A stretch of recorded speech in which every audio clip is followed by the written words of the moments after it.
اس کے زمانے میں قید و بند کی سختیاں جھیلی. قید و بند ان کو قید کیا گیا، جھیلی، برداشت کی اور اسلامی قدروں کو نئے سرے سے فروغ دیا.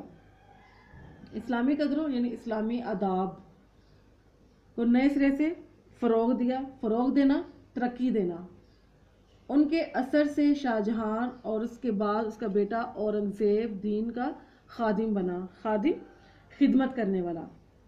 لیکن اورنگزیب کے بعد ہی اس کے بیٹوں کے باہمی نفاق یعنی آپس میں نا اتفاقی اور کمزوری کی وجہ سے مغلیہ سلطنت کا زوال یعنی پستی شروع ہو گئی. مرہٹوں اور ہندوؤں کے کئی گروہوں نے سر اٹھا لیا، یعنی بغاوت پر اتر آئے. سر اٹھانا، بغاوت کرنا. انگریزوں نے اپنے قدم جمائے، یعنی اپنے قدم مضبوط کیے اور ملک میں انتشار پھیل گیا. انتشار، افراتفری. لیکن ایسے گزرے حالات میں بھی قوم کو فروغ دینے، ترقی دینے کے لیے اور اسلام کو سربلند کرنے کے لیے کوششیں جاری رہیں. چنانچہ میسور کے سلطان حیدر علی اور اس کے بیٹے سلطان ٹیپو نے نہ صرف ہندوؤں اور انگریزوں کا مقابلہ کیا. ٹیپو سلطان کے بارے میں آپ جانتے ہیں، جن کا مشہور مقولہ ہے کہ شیر کی ایک دن کی زندگی گیدڑ کی 100 سالہ زندگی سے بہتر ہے. ایک بہادر سلطان حکمران گزرے ہیں سلطنت میسور کے. انہوں نے نہ صرف ہندوؤں اور انگریزوں کا مقابلہ کیا بلکہ افغانستان، ترکی اور پھر فرانس کو بھی اپنے ساتھ شامل کرنے کی کوشش کی، لیکن ملک کے دوسرے سرداروں نے ساتھ نہیں دیا اور انہیں کامیابی حاصل نہ ہو سکی. اسی زمانے میں شاہ ولی اللہ دہلوی.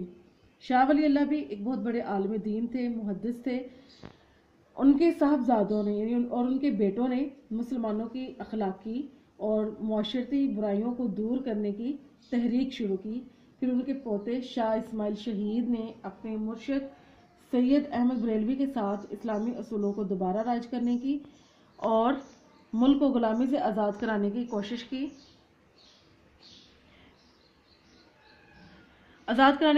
میں 1831 میں اپنی جانیں قربان کر دیں. تاہم انہوں نے مسلمانوں کے دلوں میں جوش اور ولولہ کا معنی بھی جوش ہوتا ہے، جوش و جذبہ پیدا کر دیا. چنانچہ 1857 کی جنگ آزادی میں مسلمانوں نے پھر اپنے قدم جمانے کی کوشش کی، لیکن انگریزی اقتدار یعنی انگریزی جو طاقت تھی وہ مستحکم مضبوط ہونا. انگریزی اقتدار مستحکم مضبوط ہو چکا تھا، اس لیے انہیں کامیابی نہ ہو سکی. اس زمانے میں سر سید نے مجبوراً انگریزوں سے مفاہمت ہوتا ہے صلح کرنا، مجبوراً انگریزوں سے مفاہمت یعنی صلح کر لی. مفاہمت کو غنیمت جاننا، کافی جاننا اور مسلمان قوم کی اخلاقی اور تہذیبی اصلاح درستی پر توجہ دی اور ان کے دلوں سے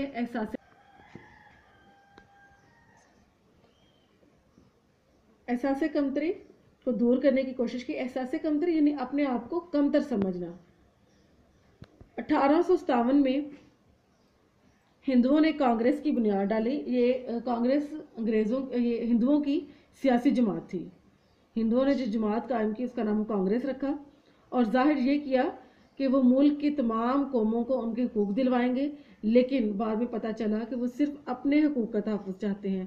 انہوں نے مسلمانوں کو ان کے کاروبار سے محروم کرنے کی کوشش کی اور وہ سرکاری ملازمتوں پر بھی قابض ہو گئے. مسلمانوں کے لیے سرکاری ملازمتوں کے دروازے بند ہو چکے تھے. نیز انہوں نے مسلمانوں کی مشترکہ زبان اردو کے مقابلے میں ہندی کو قائم کر دیا.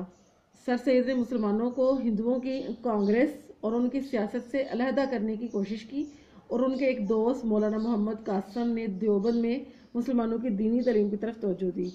مولانا محمد قاسم نانتوی نے دیوبند میں مدرسہ کھولا جسے مدرسہ دیوبند بھی کہا جاتا ہے. دین کی تعلیم کی طرف توجہ دی.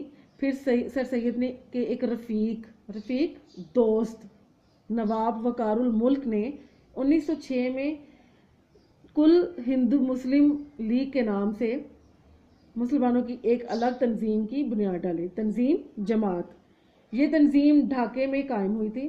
ڈھاکہ بنگلہ دیش کا موجودہ جو بنگلہ دیش ہے اس کا دارالحکومت، جہاں ہندوؤں نے سازش کر کے مسلمانوں کو ذک پہنچانے کے لیے، ذک پہنچانا نقصان پہنچانا، مشرقی بنگال اور آسام کا وہ صوبہ جس میں مسلمانوں کی اکثریت تھی ختم کرا دیا۔ 1911 میں اسی علاقے کو پھر بنگال میں شامل کر دیا۔ بنگال چونکہ بہت بڑا صوبہ تھا جس میں مسلمانوں کی اکثریت تھی، لیکن مسلمانوں کو کسی قسم کا کوئی فائدہ نہیں ہو رہا تھا۔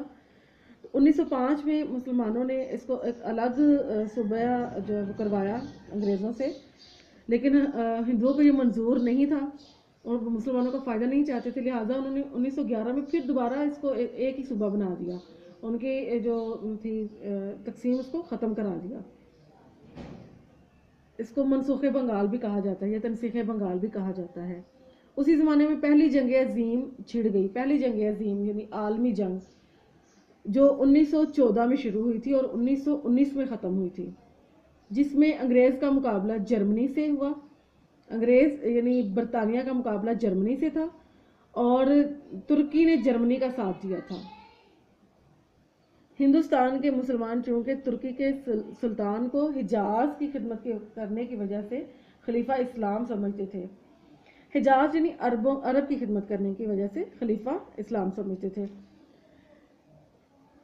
چونکہ ترکی میں اس وقت خلافت تھی اور مسلمان سمجھتے تھے کہ یہ پورے عالم اسلام کے خلیفہ ہیں، لہٰذا اس وجہ سے مسلمانوں کی ہمدردیاں ترکی کے ساتھ تھیں۔ ترکی چونکہ مسلمان ملک ہے، اس لیے مسلمان جو ہے وہ ترکی کی حمایت میں تھے، اس لیے انہوں نے مالی یعنی پیسے کے طور پر اور طبی امداد یعنی علاج معالجے والی جو امداد ہے وہ باہم پہنچائی، جس کی وجہ سے حکومت برطانیہ کو مسلمانوں سے اناد پیدا ہو گیا۔ اناد یعنی دشمنی، لیکن انہوں نے یہاں مسلمانوں سے وعدہ کیا کہ اگر ہم اس جنگ میں فتح حاصل ہوگی تو ہم کسی طرح بھی ترکی کو مزید نقصان نہیں پہنچائیں گے۔ یہ وعدہ محض فریب تھا، فریب دھوکہ تھا۔ چنانچہ جب انگریزوں کو فتح حاصل ہوئی تو وہ اپنے وعدے سے پھر گئے یعنی مکر گئے، اور انہوں نے ترکی کی وسیع سلطنت کے ٹکڑے ٹکڑے کر دیے، یعنی خلافت عثمانیہ کے ٹکڑے ٹکڑے کر دیے۔ آج ہم اتنا ہی پڑھیں گے۔ اب آپ اپنی کتاب شرح سرمایہ کا صفحہ نمبر 490 کھولیں۔